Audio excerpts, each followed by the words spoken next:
So I apologize. Wi-Fi said where my money at. I'm sorry. You didn't. Yep. I, I'm here. You didn't have your Wi-Fi on. Yep. I just paid it. I just paid it. My kids was over there fighting over the PlayStation. I had to handle that. All right. Um, those of you who are coming in, I apologize. It's by a bad Wi-Fi. I'm just pray for us, y'all, that bad connections doesn't happen during this interview. No, no, it's over. I fixed it. Okay. All right. Okay. Thanks for those who are coming in. Please welcome comedian D. Austin. If y'all don't know him, he's an underrated comedian. He be in the tri-state area, New York, New Jersey, PA. Thank you. Yeah, how y'all doing, man? I was just getting about something about myself. You said where we left off on what made me chase it. Basically it was black men that I met in my life that was basically like in prison. Like, man, you need to go out there and chase your gifts.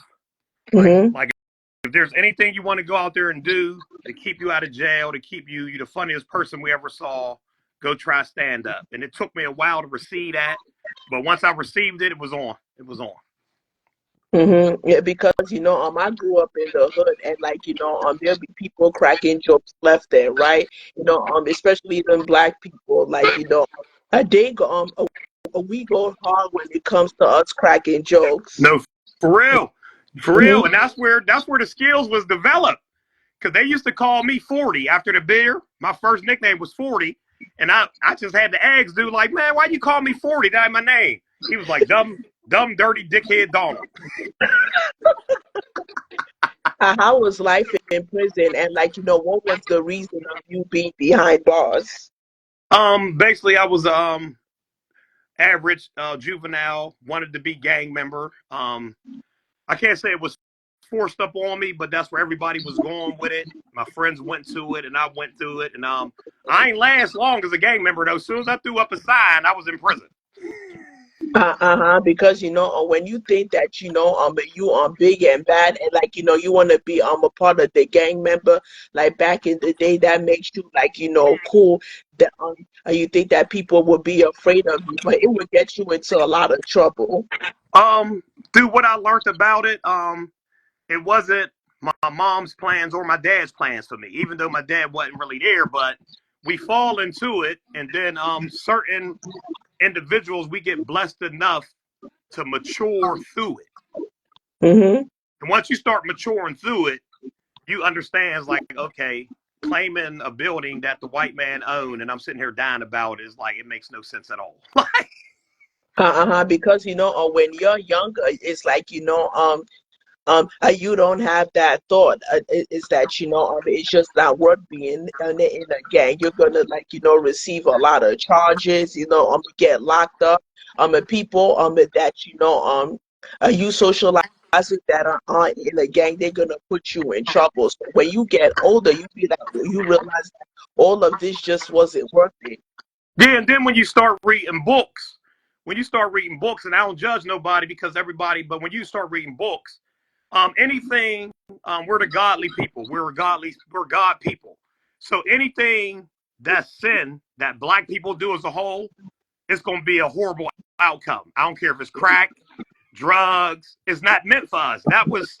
I just believe this. That was stuff designed for other races. And I'm not racist, but when black people do that stuff, oh, I want to be a gang member, I want to use drugs, sell, it's not God's way. So we fell horrible at it.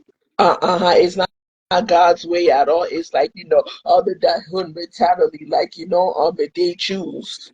Yeah, that's how I really feel. And then what's going on in the world today with me being a father of four, and as a black man, I really battle with being on social media because you see what I see.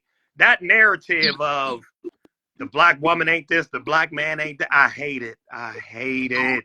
Yeah, and you can't believe everything the internet you see in the internet, because it's basically it's false affirmation. Yes. It's just false statements. It's false memes. Yeah, for real. And the reason I say I hate it because as adults, we tune in and tune out of here. You feel me? Mm-hmm. I just think of all the children that's on these phones whose minds ain't developed yet. Why do we wake up and pump that stuff?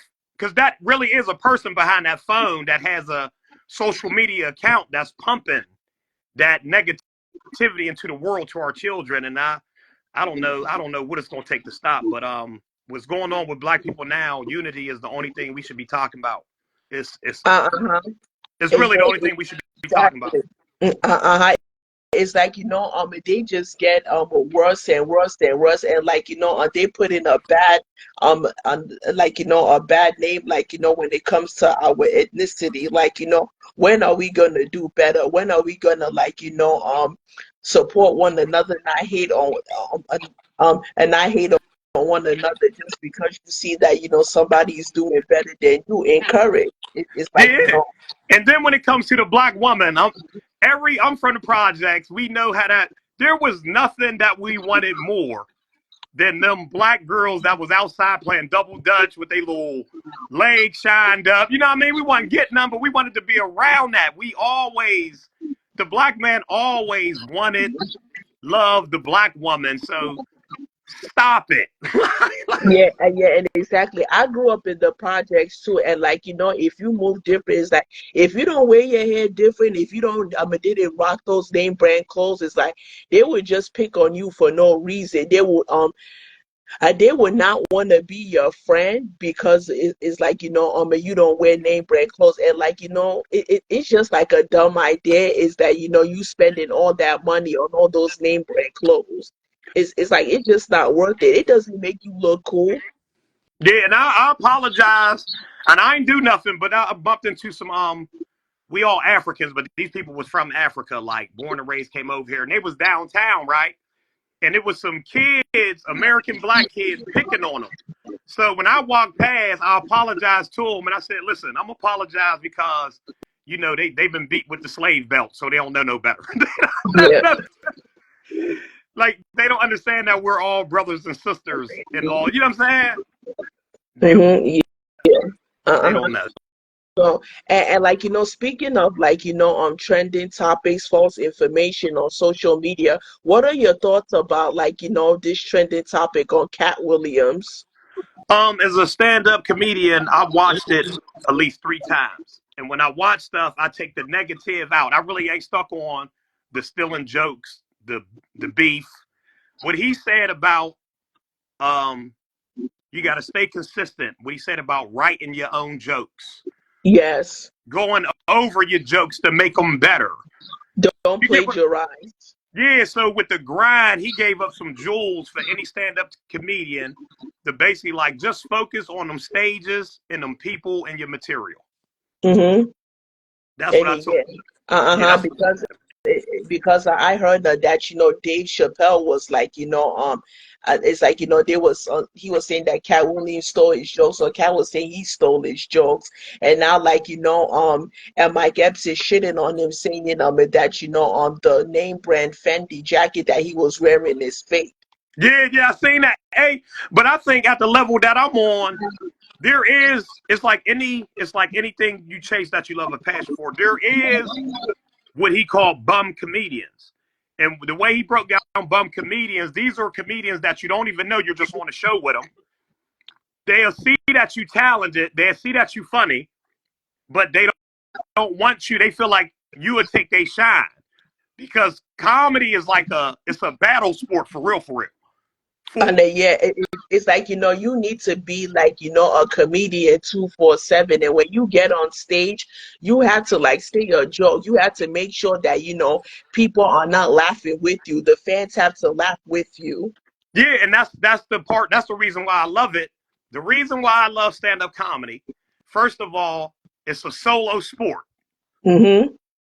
Only thing you can try to hate to get your way there. You can try to go to the improv and try to get backstage passes to meet the big people, or you can just that's what I do. I chase the stage, and I believe God's gonna work anything out. It's a solo, like you got to make the people laugh. That's it. Yeah, Yes. exactly. So all that other stuff don't matter, and that's why I love it because nobody really can hate on you if you keep chasing stages, Mm-hmm, exactly. and that's Exactly. what I love. And like what are the five comedians that you looked up to growing up? My goat, That are your biggest influences? my biggest influence is Red Fox, Richard Pryor, Martin Lawrence, and this is just because you said five, right? Yeah. Dave Chappelle, Cat Williams. It's kind of hard because you got to think Shucky Ducky and all them, but that's the Oh, five though. okay. Why are those your five influences in comedy? Well, Red Fox, as a kid watching him, everything he did and said was funny to me. His facial expressions, the way he used to rip on man, he was just the funniest to me, you know. Uh-huh. And then to see how no matter what no matter who was in the living room watching him with you, family members and all, from granddad to dad, the mom, the kids, Hmm. we all laughed at him. That's how you knew he was generationally funny. Uh-huh. And a lot of people say I'm funny, D, and like every time I make facial expressions, people just start laughing. I was like, okay, is that funny? Because a lot of people look at me like, I'm a serious person. It's like, that I'm a quiet person, but it's like, when you see any practice jokes, you would start busting out laughing. Yeah. And I'm a person I don't take too much serious. Like look at my hair. People was down I went downtown, people was offered the bums was offering me stuff like coffee, donuts, and I took them too. Lucky And I, you, lucky you. and I took them too, so I got a full stomach. But because I don't care. I'm going to work and I got 4 children, so if I miss the barbershop, oh well, you know what I mean? Oh, okay, and like how's fatherhood is like is it easy or is it hard raising 4 kids? Look at me. You see this? Every gray Great. hair was earned with children. It's very hard, but it's easy because I love them. They're my world. You get to Mhm. watch pieces of you as you raise them. So when they do something that we consider bad, you really can't be that mad because you're like, damn, I used to do that same thing. Mhm. And like I didn't even know what love was until I had my first child. So Oh, how old is your firstborn? he's 7. Oh, Yep, he's downstairs making peanut butter and jelly with Rice Krispies on top of it. oh, oh, teach them young. I teach them how to make their own meals young. Yes, but fatherhood, and then you got to think they say God work in mysterious ways. Like I told you, my dad wasn't around, so me as a kid that was looking for that already know what my kids need, and it was never money. Hmm. Yeah, it was never money. Calm down, baby. Yeah. And they want all your attention. Yes, that's my daughter. She trying to pull. Daddy daycare Yeah, look. is on tonight. Hi, Mama. What is this? That's the card? Yeah, she is still the interview. This is my princess. How Like, for how real. old is she? She is 5. Oh, how cute! How I'm cute! 6. So she telling me she's 6. Yeah. I'm But 6. anyway, okay, babe. Yeah, but no, and then the world Daddy. needs laughter right now. And then yes, it's like due to all the weird stuff that's happening. It's like when you laugh, and even though if it's anything fun, if it's nothing funny, or if you're remembering something, or or, or it's just like then you just look at somebody and you start laughing. I mean, like it's needed because it's a medicine. It will make you feel good inside. Yeah, and for real, it's like even when you go through, I don't know, it comes to me naturally, but through hardships in my life, you better find a way to get through it and laugh and find joy. Like if you allow anything to take your joy, that's like basically taking your spirit. Mm-hmm. Yeah. Yeah, so I don't allow too many things to take my Mm-hmm. joy. And like laughing is good. It's like the more you laugh, the longer you live. You live a healthy life. Yeah, you see, I don't even brush my teeth and look how white they still is. Yep. No, I believe the internet rumor that they was trying to kill black people through toothpaste. So I retired for a minute. I brush them. I brush You them, but better brush your teeth, G. You better no, I'm brush your playing. teeth. I'm playing. I brush them, but I use Pine Sol. No. Hey, that's why the old ladies be hitting on me because them old ladies love the smell of Pine Sol. Remember they used to clean their house with nothing but Pine Sol. I have a question, D. Where was you born and raised? Because I hear a little country accent going on. Yep, don't get it fooled, man. My GED ain't better than nobody else's because I heard that I talk educated. But no, I'm born and raised in Pittsburgh, Pennsylvania. One of the roughest projects in the city, Northview Heights housing project. You know what I mean? Mm-hmm. So, me chasing comedy and the people that know me, it's to inspire that kid that never had nothing. There's a kid out there right now, plenty of kids out there just like me, that was the poorest, that was the brokest, and I just need them to know once they get my story. Only thing I did was grow and kept going. You feel me? Yes. So you can really make it out of where we're from. There's nothing wrong with getting an education. There's nothing wrong. I It's tell you, very important. And like once you put God first, education comes second because it's like without education, doors won't open for you. yeah, in prison, right? In prison, it was this older prisoner, and I was on the tier laughing and joking, right? Mm-hmm. And this black dude was like, okay, man, I mean, everything's funny, but how many books do you read? At first, I just shook it off like it was nothing. I was like, man, he was like, so you telling me while you doing time, you ain't going to do nothing but laugh and joke around? After that conversation, man, I was like reading like 3 books a week, man. And 3 books. yeah, that was a good you follow Malcolm X's footsteps because when we talk about Malcolm X, let's talk Black history. It's like that guy was behind prison and he educated himself while he was behind bars for many years. Yeah. And you got to think that still go on to this day. The only good side, I don't never promote that prison life or you going to prison, but the only thing good, Dylan, the only thing good that comes out of there is that you get to meet these other black men with so much knowledge, and just with them not having the opportunity to come home again, they believe in your chance of that you're going home, so they pump so much goodness into you. Yes. And that's where I got my mentality from. Like, no, when you find a black woman, you raise them children, you honor her, you build your family. Yeah, Uh-huh. men in prison still talks like that. Prison ain't all about that negative side that people always love to make movies about.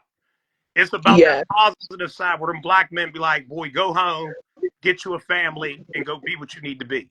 Because there's always that woman, and this is a true life story. There's always that woman that will come to a man's life, or when they're going through a rough time, or they're behind bars. They will want to make sure that your life is better. Yes. Yes. And then the people you meet in life, just like me meeting you in New York City. Hmm. It's so many people that still got so much good energy that's just Hmm. out here on the grind, putting that positivity into the air. There's plenty of us. Because of that day when we were in comedy in Harlem, God was telling people put jokes aside and give the people their testimony, because they will learn from you when you give them the testimony. Just always remind them is that the past does not determine your future.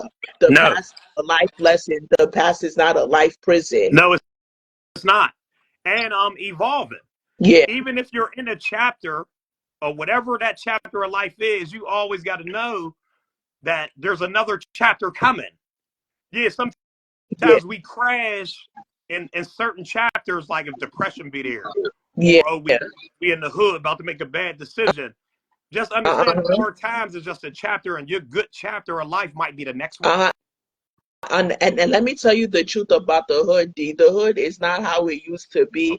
Back in the day, it's when people they would hang out, they'd be blasting music in cars, they'll meet out for barbecues. It's a lot of people, it's like if you go to the hood, they're lost. They would just be wearing clothes that they picked up from the garbage, no offense. Like, Yeah, and even some of the drugs that they use. I didn't know what K2 was until I seen somebody smoke it.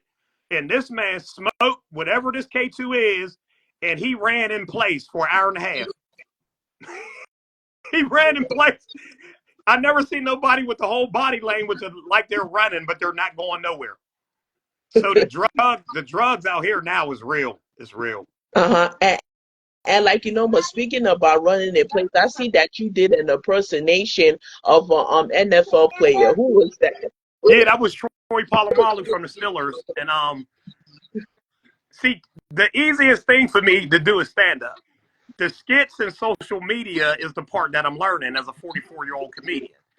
You get what I'm saying? So I do little Yes, small videos.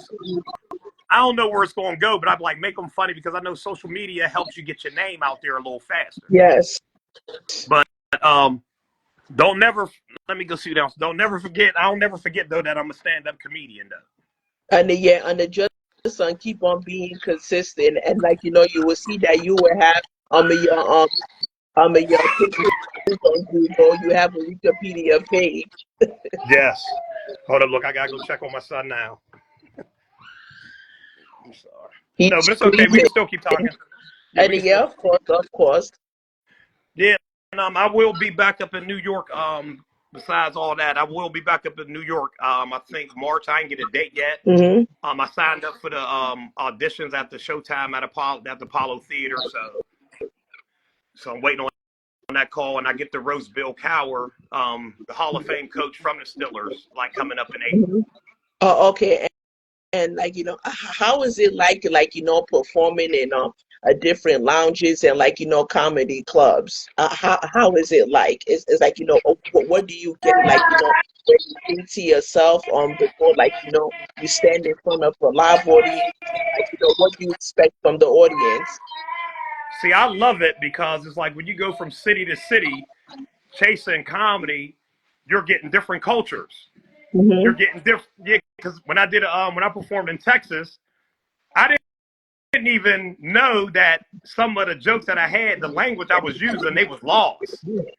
Up north we talk real fast. So when you perform down south, I learned through doing comedy, you got to slow it down. Uh-huh.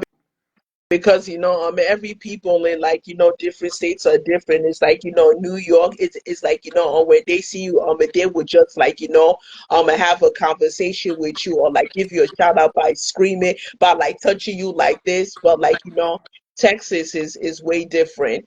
Yeah, and Texas, I'm gonna tell anybody, Dallas, Texas is one of the hardest places for any comedian to go and win a competition That's how many good comedians Why they got. is that? Because they got so many good comedians.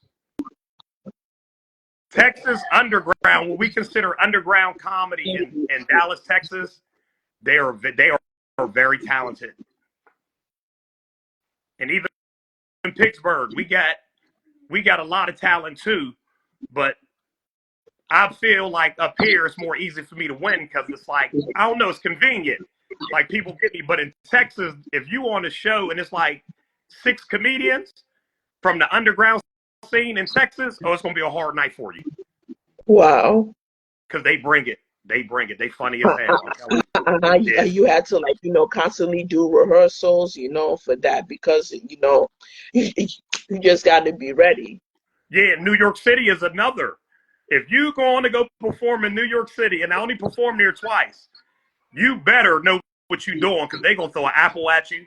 They you might get hit with a Timberland boot. I never even seen that. I never seen that. But at that time when when you was in Comedy of Harlem, you was about to do stand up, but you had a testimony to tell. Yeah, in the underground, you can think that's why I said that's a great environment.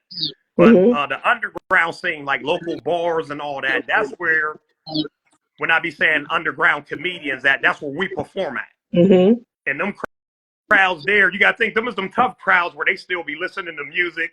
Right while comedy show, you could be performing, it be people playing pool, talking over your jokes. And yeah, and it's like you really got to go in because if you don't go in, people ain't gonna even pay you no attention. It's like people. It's like a comedian is like doing stand up. You're supposed to like stay focused. You can't be playful. Like yeah, no. Sometimes that's how I started. If I go to perform and you talking or having a conversation going, oh, the joke's on you, and that's how I learned to performing, to not let it mess up your set, let it become your set. Yeah, because you can mess a whole set up if somebody's talking while you're trying to perform, like for real. Do you, on this year of 2024, do you see yourself going on a comedy tour, with the top comedians that have been in, the business for years? Yes, I do, and that's why I feel like long as I keep. I think I'm gonna be on tour with Mojo Brooks. I'm gonna be on tour with Mike Epps and them. I think I just keep killing the stages. You're gonna bump into who you're gonna bump into. And I feel that's how I dream it. I don't know if that's how it's gonna go, but I feel if I keep chasing stages in the comedy world, your name is gonna get out there. Like, no, this comedian from Pittsburgh, PA, he's funny. Don't dream about it. Pray about it. Yeah, you're right. You always got to put God first. No, you're right. Yes, just pray about it. Just pray about it. Yeah, you're right. If not, it's like long as my kids get to see and know that their dad said he was something and he went out and chased it. If it only goes to that, I'm fine with it. You feel me? Like I can die today and know that I was a great father and took care of my family, and I will be proud of that. And I changed my ways to start doing what God shall have me to do. I'm fine with that. And comedy is just something that I love doing. But if I go today, I will be fine with that. I'm a good father, you know what I mean, and a good husband. Yeah, and in your own opinion, what do you think about comedy now and comedy back in the day? I think back in the day, it was harder to chase because in this generation now with this phone in your hand, it gives you access to everything. So I believe today it's kind of easier. It's easier to chase stages through this generation. Like back then, you really had to travel. You really had. That's why, like, people used to dream and really pack up and really move to New York. You feel me? You really couldn't do it from where you lived at and going back and forth. You had to move to California. But in these generations, you can actually still live in your own city and find stages everywhere and go perform, then come back home. And had you seen me, D, I am dying to move out of New York. I was born and raised here, but I'm dying to move out of New York. I'm tired of seeing of hearing the same BS. I'm tired of seeing the same ugly faces. Hey, I love New York. I can visit there, but I told myself the first time I went there, I couldn't live there. It's too fast and there's too many people. Yeah, of course, and it's like, if like, they trying to get through, it's like, in a crowded event, they would just get pissed. Like, Yeah, when I went up there when I was younger, New York is so fast. A 6-year-old on a skateboard sold me weed, and then he robbed me as soon as he sold it to me. I said, damn. I said, I said, that's what they mean by fast pace. He robbed me. He sold me weed and robbed me at the same time. okay. Okay, D. So I have one last question. What is it that you want to tell the people on here, and the advice that you want to give to the fathers that are on here? I know we're in the time where we get misguided and confused, man. I just believe if you keep God first, Mm-hmm. be your art, be your official self, put that energy into the world. I don't mean be perfect. I dictate how the world sees me every time I go outside my door. Yes. I speak to my neighbors. I speak to black dudes. What's up, bruh? Hey, how you doing? And you can't change nothing. But when you put that into the atmosphere and put God first, man, you only get one life. Live it. Yes. Live it. Yes. Yes. Like it was a lot of death these last couple of years with COVID and everything. So it's like, if you here, live it. Yeah.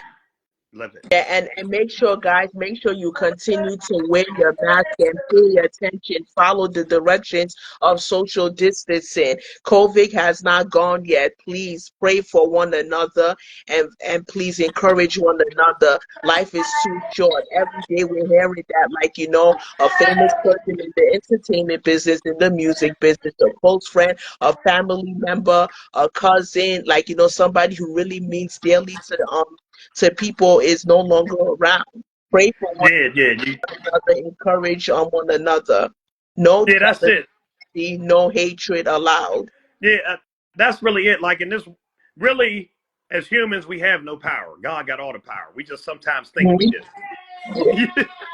It's Yeah, we sometimes the man above that have all the superpowers. Yeah.